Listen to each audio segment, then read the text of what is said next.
Indonesia pernah mengalami bergantian jenis demokrasi dalam kurun waktu 50 tahun terakhir. Kenapa harus berganti-ganti? Di mana kesalahannya? Dan apakah yang terakhir ini sudah jenis yang paling tepat? Ayo kita bahas persatu-satu. Periode 1. Demokrasi parlementer liberal.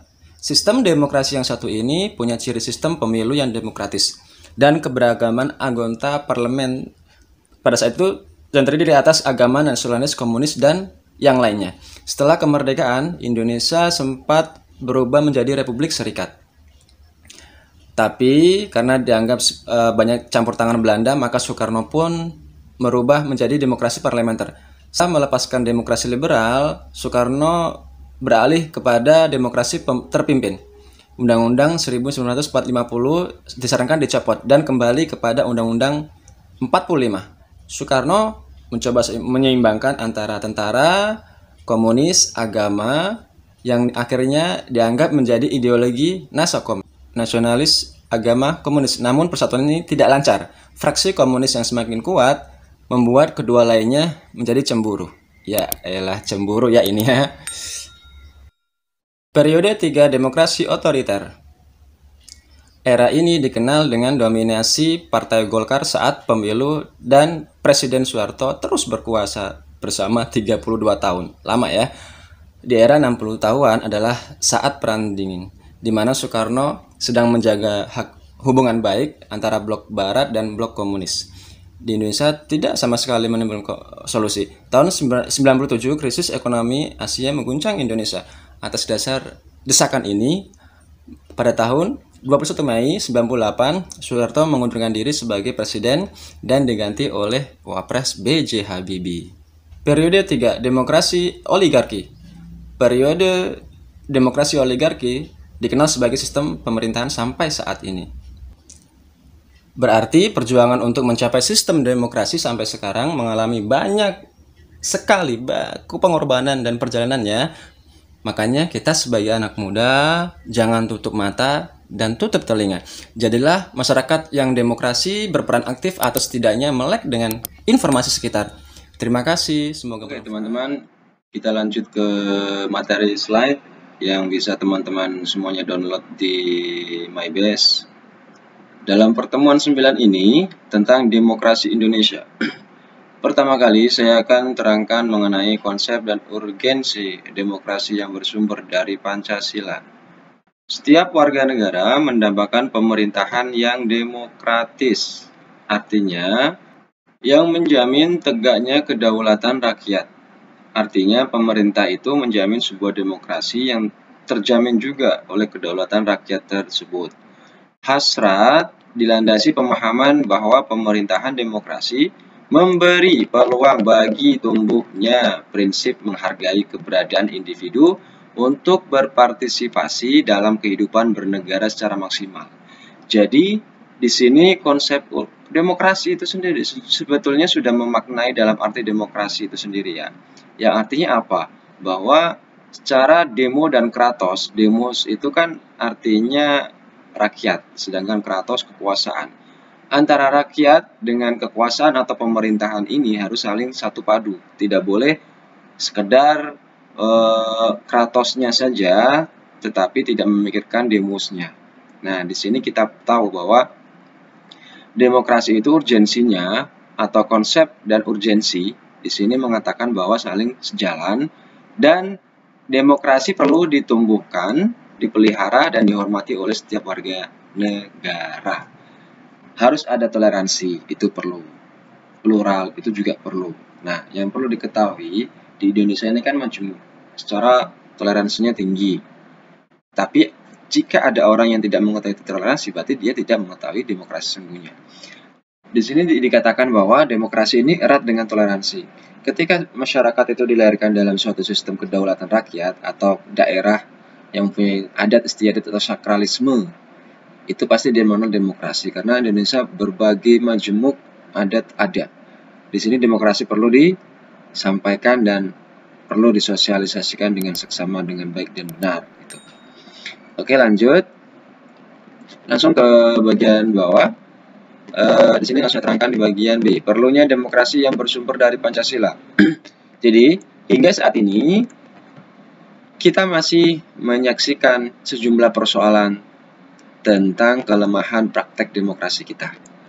Beberapa permasalahan tersebut yang sempat muncul di berbagai media jejaring sosial. Contoh yang pertama, buruknya kinerja lembaga perwakilan dan partai politik. Kedua, krisis partisipasi politik rakyat. Tiga, munculnya penguasa di dalam demokrasi. Dan empat, demokrasi saat ini membuang kedaulatan rakyat. Saya terangkan yang pertama, buruknya kinerja lembaga perwakilan dan partai politik. Dalam sebuah partai politik, itu memang unsur dari kesatuan dalam demokrasi. Yang disebut dengan yang namanya oligarki, kemudian penguasaan terjajah atau penguasaan terjamin. Itu memang kebiasaan atau memang sudah lahir dari suatu partai. Nah, apakah di sini permasalahannya hanya sebuah partai yang dimana lumbungnya satu objek atau satu panutan, tidak memikirkan hak dan harkat hidup rakyat orang banyak. Karena partai lahir dari rakyat. Tidak ada partai yang lahir dari sebuah individu. Nah, mungkin cara pola visi misinya dari individual, tapi tentu partai prinsipnya atau visi misinya ujung tombaknya memang untuk rakyat dan kembali untuk rakyat tersebut. Tidak boleh ada partai yang berdiri sendiri tanpa kedaulatan rakyat yang terjamin. Itu ya. Yang kedua, krisis partisipasi. Politik rakyat. Kita tahu bahwa di pemilihan presiden yang kemarin, ya, yang baru di presiden terakhir ini, terjadi kendala tidak percayanya rakyat secara garis besar terhadap partai politik. Karena apa? Di sana paling fundamental itu yang ketahuan ya pastinya di dalam partai tersebut pasti ada korupsi, tidak saling percaya dan sangat mengkhianati amanah-amanah dari rakyat.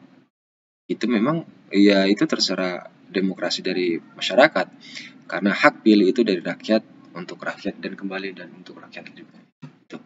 Ketiga, munculnya penguasa di dalam demokrasi. Tentu penguasa pasti timbul dalam demokrasi.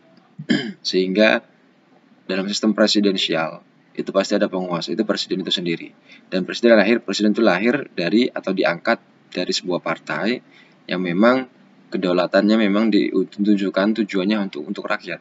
Tapi di sini perlu diketahui bahwa dalam sistem partai atau politik memang sangat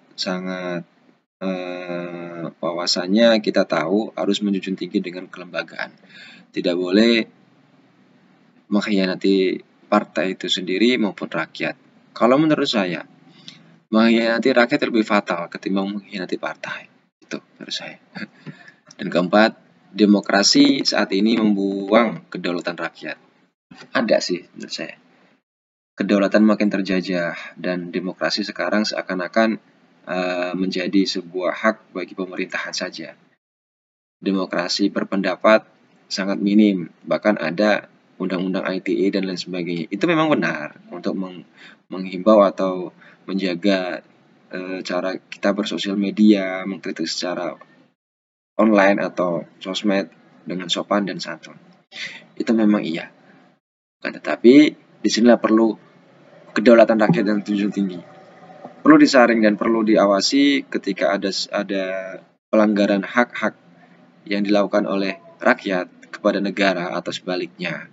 Itu perlu ada keseimbangan. Tidak boleh hukum itu tajam ke bawah dengan tumpul ke atas. Itu yang perlu saya titik beratkan. Oke, lanjut. Kita langsung ke slide bawah. Di bawah sumber historis kita lewati. Mungkin saya akan bahas sedikit ya tentang sumber historis, kami singkat sekali. Di sumber historis, sosiologis, politis tentang demokrasi yang bersumber dari Pancasila. Oke, lanjut.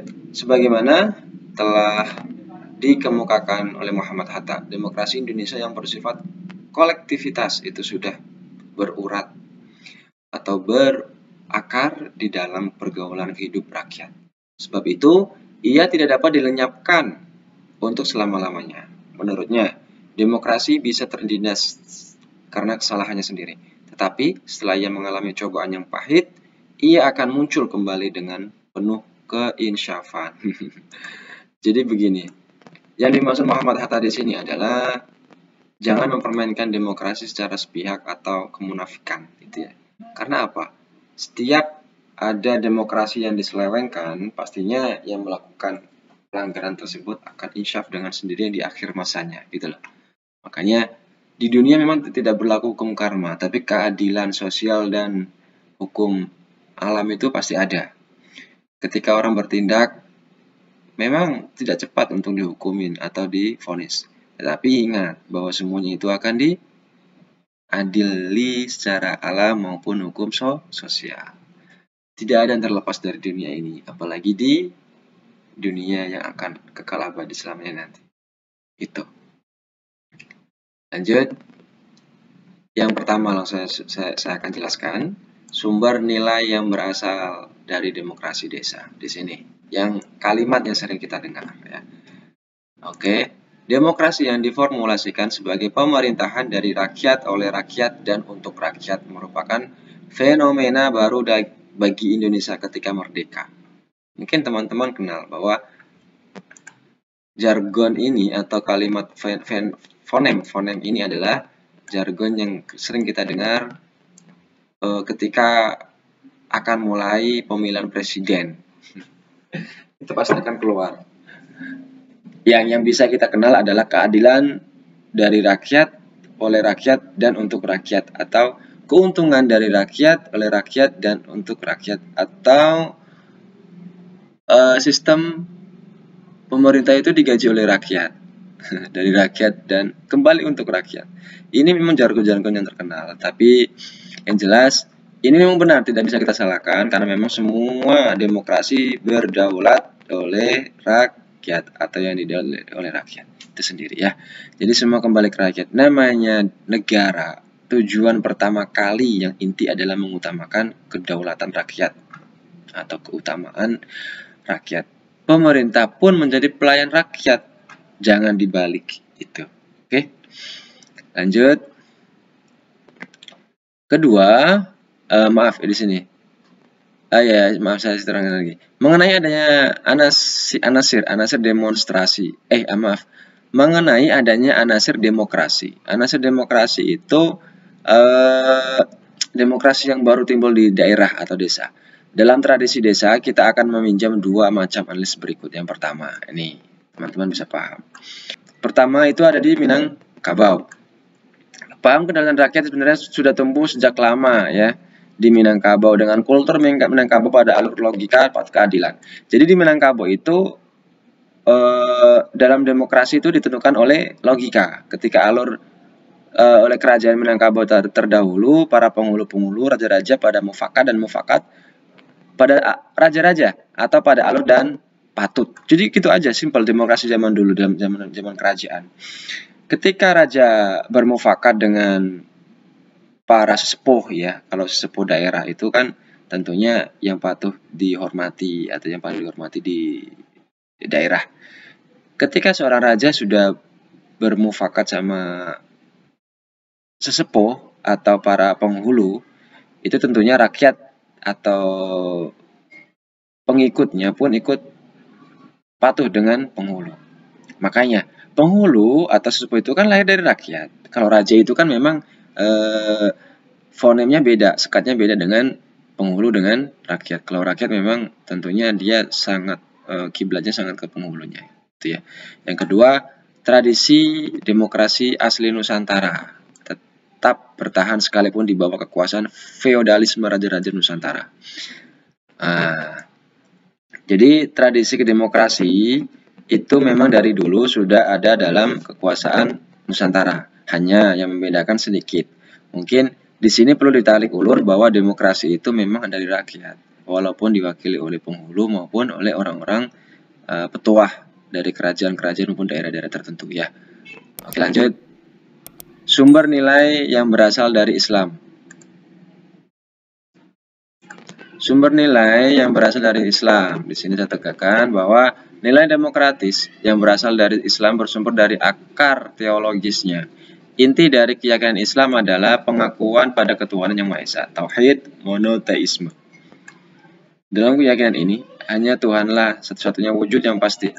Semua selain Tuhan bersifat nisbi belaka. Konsekuensinya, semua bentuk pengaturan hidup sosial manusia dilahirkan kekuasaan mutlak. Dinilai bertentangan dengan jiwa tauhid. Latif 2011. Dan kemudian pengaturan hidup dengan menciptakan kekuasaan mutlak pada sesama manusia merupakan hal yang tidak adil dan tidak beradab. Sikap pasrah kepada Tuhan yang memutlakkan Tuhan dan tidak pada sesuatu yang lain. Menghendaki tatanan sosial terbuka, adil, dan demokratis. Intinya begini, demokrasi itu semua manusia, makhluk ciptaan Tuhan yang Maha Esa, tentunya mempunyai perilaku sebebas-bebasnya, akan tetapi sesuai dengan norma-norma yang berlaku. Kalau di Islam sesuai dengan syariat Islam, kalau di agama lain mungkin dengan aturan agama lain. Karena semua agama mengajar kebaikan, tidak ada agama yang tidak mengajarkan kebaikan, semua kebaikan semuanya. Hanya prinsip-prinsip itu dilakukan dengan prinsip berbeda-beda pula. Oke? Sedangkan di sini khususnya Islam tentunya menggunakan peraturan syariat Islam, berdemokrasi sesuai dengan aturan yang berlaku, tidak boleh melebihi batas. Tuh. Kemudian kelanjutan logis dari prinsip tauhid adalah paham persamaan, kesederajatan. Kesederajatan di sini, saya ulangi lagi. Kelanjutan logis dari prinsip tauhid adalah paham persamaan atau kesederajatan manusia di hadapan Tuhan. Demokrasi jadi tidak pandang bulu. Makanya kita sebagai nasionalisme yang bergerak di bidang demokrasi Indonesia, tentunya kita harus paham demokrasi Tuhan itu tidak ada pandang bulu. Demokrasi yang ditegakkan walaupun dihukum maupun diberikan konsekuensi oleh Tuhan, contohnya diberikan kekayaan, kemiskinan, atau bukan kemiskinan nih, kalau kemiskinan itu kan sehingga seakan-akan Tuhan memberikan kemiskinan, tapi yang jelas diberikan rezeki lah secara walikum umum. Tuhan memberikan rezeki kepada manusia di bumi, tidak pandang bulu. Sama, Tuhan menghukum manusia di bumi juga tidak pandang bulu. Itu yang ingin disampaikan inti dari demokrasi, bahwa pemerintah kita tidak harus pandang bulu ketika menegakkan hukum kepada yang mungkin dalam walikum orang kaya maupun orang miskin, itu harus sama rata. Itu demokrasi ya. Oke, lanjut. Langsung saya ke rangkuman. Secara etimologis, demokrasi berasal dari bahasa Yunani yaitu demos yang berarti rakyat dan kratos atau kretin yang berarti pemerintah atau kekuasaan. Jadi demokratin atau demos kratos berarti pemerintahan rakyat atau kekuasaan rakyat. Intinya begini. Demokrasi atau pergerakan bangsa yang dijamin atau digerakkan oleh rakyat dan penguasa atau negara atau pemerintahan maksudnya. Tidak boleh pemerintahan saja menjalankan, harus dengan pertimbangan juga oleh rakyat. Makanya jangan sampai hanya kratos atau kekuasaan saja tanpa menghimbaukan dari demos itu sendiri. Saya khawatir demokrasi itu hilang sebelah pihak. Hilang sebelah pihak. Jangan sampai hanya krasi saja, demonya hilang. Karena apa? Di sini adalah rakyat, di sini adalah kekuasaan pemerintah. Presiden ke bawahnya. Jika demonya hilang, pasti ada oligarki yang sebesar-besarnya. Makanya hukum di Indonesia agak timpang tindih. Itu. Kita perlu sosok yang memang membangun bangsa dengan rapih, bangsa dengan baik, dan bangsa tanpa bulu. Tapi yang jelas, negara kita negara majmuk, terdiri dari beberapa orang, suku, bangsa, kedaulatan, dan lain sebagainya. Berbeda-beda pandang dan berbeda kedaulatan, dan berbeda-beda cara mengeksekusinya. Intinya, jagalah demokrasi dengan sebaiknya sampai anak cucu kita nanti sukses, bahwa negara kita negara yang maju. Itu ya. Lanjut. Yang kedua, secara terminologi banyak pandangan tentang demokrasi. Tidak ada pandangan tunggal tentang apa itu demokrasi. Demokrasi dapat dipandang sebagai salah satu bentuk pemerintahan, sebagai sistem politik, sebagai pola kehidupan bernegara dengan prinsip-prinsip yang menyertainya. Jadi demokrasi itu satu ruang lingkup secara keseluruhan, tidak boleh satu tujuan satu tunggal saja yang mengatasnamakan politik saja, tapi semua unsur, pola kehidupan bernegara, prinsip-prinsip yang menyertainya.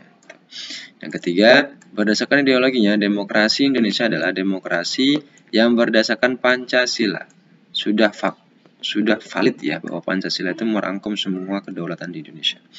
Oke, lanjut keempat, demokrasi Indonesia adalah demokrasi konstitusional yang berdaulat pada Undang-Undang 45, sudah pasti. Yang kelima, praktek demokrasi Pancasila berjalan sesuai dengan dinamika perkembangan kehidupan kenegaraan Indonesia.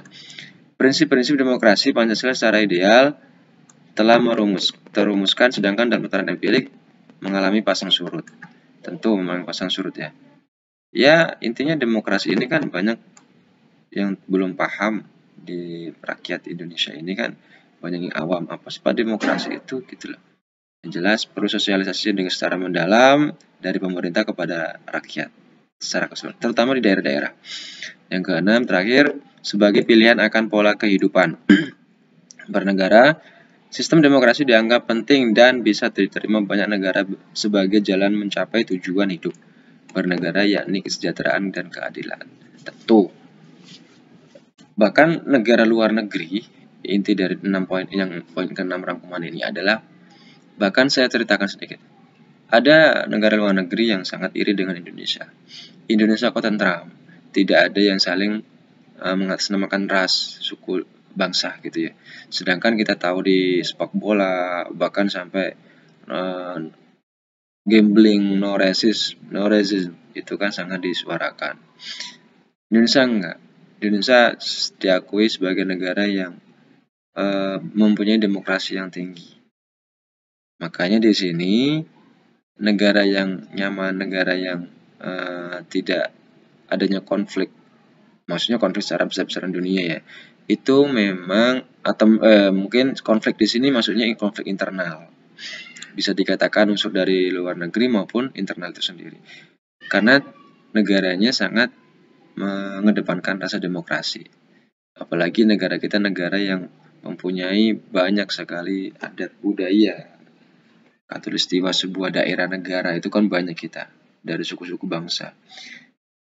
Jika tidak ada demokrasi, jadinya mungkin terpisah-pisah wilayah kita, bukan Indonesia secara Nusantara, tapi mungkin Pulau Jawa sendiri, kemudian Pulau Sumatera sendiri, Pulau Kalimantan sendiri.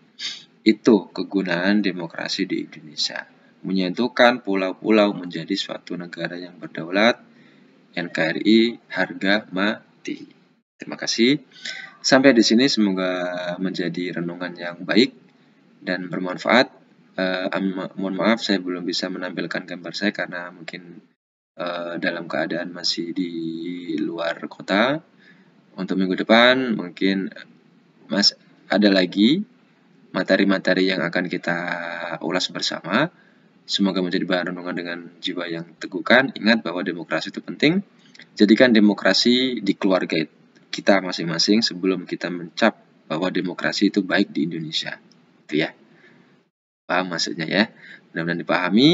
Karena kalau dari demokrasi keluarga itu sendiri pasti kita paham, oh gini ya demokrasi di keluarga. Itu juga sama gambaran demokrasi di negara secara luas. Wassalamualaikum warahmatullahi wabarakatuh.